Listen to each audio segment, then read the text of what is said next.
Shalom, shalom, bien-aimés dans le Seigneur, shalom. Avant tout, je remercie Dieu pour le souffle de vie, pour la vie qu'il a donnée à chacun, à chacune de nous. Je suis l'évangéliste Aymon Ricardo. Je remercie la servante de Dieu, l'Aurédie, la grâce.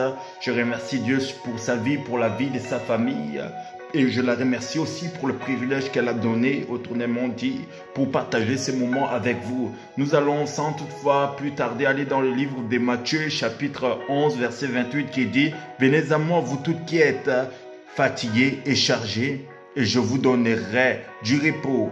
Prenez mon joug sur vous et recevez mes instructions, car je suis doué et humble de cœur, et vous trouverez du repos pour vos âmes. » Bien-aimés dans le Seigneur, la Bible dit aussi dans le livre des Psaumes, « L'Éternel est mon berger, je ne manquerai de rien. » Et mon thème seulement, mon message aujourd'hui, j'aimerais édifier quelqu'un, dire à une personne, laisse tes fardeaux à Jésus, car Jésus veut prendre tes fardeaux. Laisse tes fardeaux à Jésus, car Jésus veut prendre tes fardeaux. Bien-aimés dans le Seigneur, trop souvent nous acceptons Jésus comme Seigneur et Sauveur dans nos pensées, dans nos esprits, mais pas dans les actes que nous nous posons.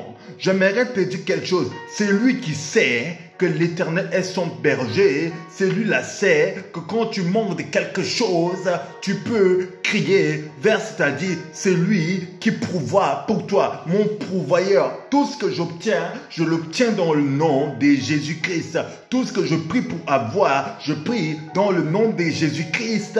Pourquoi? Parce que je reconnais en ce moment-là que Jésus-Christ est Seigneur et Sauveur. Donc, quand les problèmes peuvent venir, quand je vis les situations difficiles, bien-aimés dans le Seigneur, j'aimerais dire à quelqu'un une chose, je crie envers Jésus-Christ et Jésus intervient pour moi.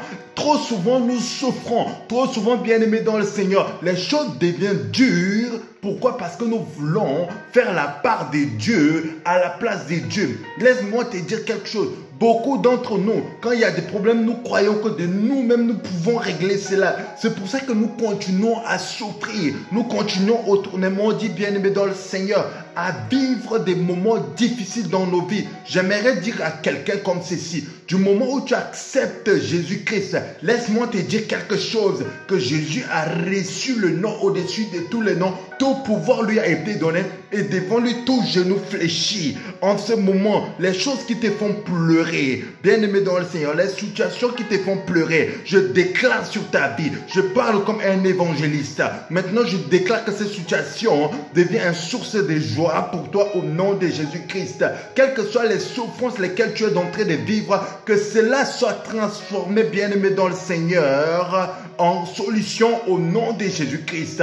Bien-aimé, j'aimerais te dire quelque chose. Là où tu peux y aller, quels que soient les moments lesquels tu es en train de passer, si Dieu permet que tu passes ces moments-là, il sait que tu vas surmonter parce qu'il t'a donné la capacité de surmonter. Pourquoi? Parce qu'il veut prendre, autrement dit, ces combats-là. Lui-même, il veut, c'est-à-dire prendre ces combats-là pour les régler. Car quand tu es en Jésus-Christ, car la Bible dit, c'est lui qui habite sous l'abri du Très-Haut, repose à l'ombre du Tout-Puissant. Donc, en ce moment où tu as des combats, quand tu es dans Jésus-Christ, tes combats deviennent les combats de Jésus. Oh my God! Là, Jésus prend ta place et je parle à une personne. Je déclare sur la vie d'une personne qui a pris la prise de conscience maintenant dans le nom puissant de Jésus-Christ.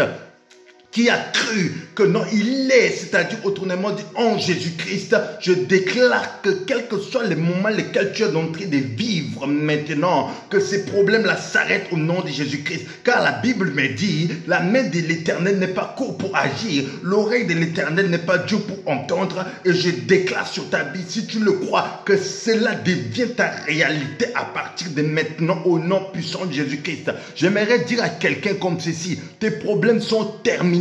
Si tu y es conscient, tu prends la prise de conscience que non, non, non, Seigneur Jésus-Christ, en ce moment, je te laisse mes problèmes. En ce moment, bien prendre tout. En ce moment, bien prendre trop. Trop souvent, nous aimons dire, viens Jésus, prends la place du roi. Mais dans nos actes, nous devons aussi donner, c'est-à-dire la place du roi des rois à Jésus-Christ. Oh my God! Parce que, c'est-à-dire, c'est lui qui a reçu le nom au-dessus de tout autre nom. Donc, donnons-lui la gloire. Laissons-lui, autrement dit, se glorifier. Laissons, c'est-à-dire, Dieu se glorifier en travers Jésus-Christ dans nos difficultés, dans nos combats. car c'est-à-dire, faisons les choses comme il faut et nous allons voir que les choses seront très faciles. La vie n'est pas difficile. C'est nous que nous rendons la vie dure. Les choses ne sont pas difficiles. C'est nous que nous voulons que les choses soient difficiles pour nous parce que nous n'aimons pas, c'est-à-dire laisser la place de Jésus à Jésus-Christ. Laissez la part de Jésus à Jésus-Christ. Ne faisons pas la part de Jésus et notre part. C'est pour ça que nous devons laisser nos problèmes. Nous devrons autrement dire, faire comprendre à Dieu que nous sommes en lui et ce qui nous fait pleurer, c'est-à-dire, c'est lui qui peut transformer ça. Autrement dit, mon frère, ma soeur, en une source de joie. Donc, prenons, c'est-à-dire, cette prise de conscience. Comprenons que non. Les difficultés que nous avons, les problèmes que nous avons, il n'y a que Jésus, Christ, qui est la solution. Alors si tu comprends cela, que le nom de Jésus te fasse du bien, là où tu partiras, les choses te seront favorables, là où tu frapperas, on t'ouvrira, la main de l'Éternel va intervenir pour toi, quels que soient les moments lesquels tu es en train de passer, que le Seigneur Jésus-Christ devienne ton secours, il intervient pour toi et laissons, c'est-à-dire nos problèmes à Jésus et il agira pour nous. Que Dieu vous bénisse, à nous revoir très prochainement.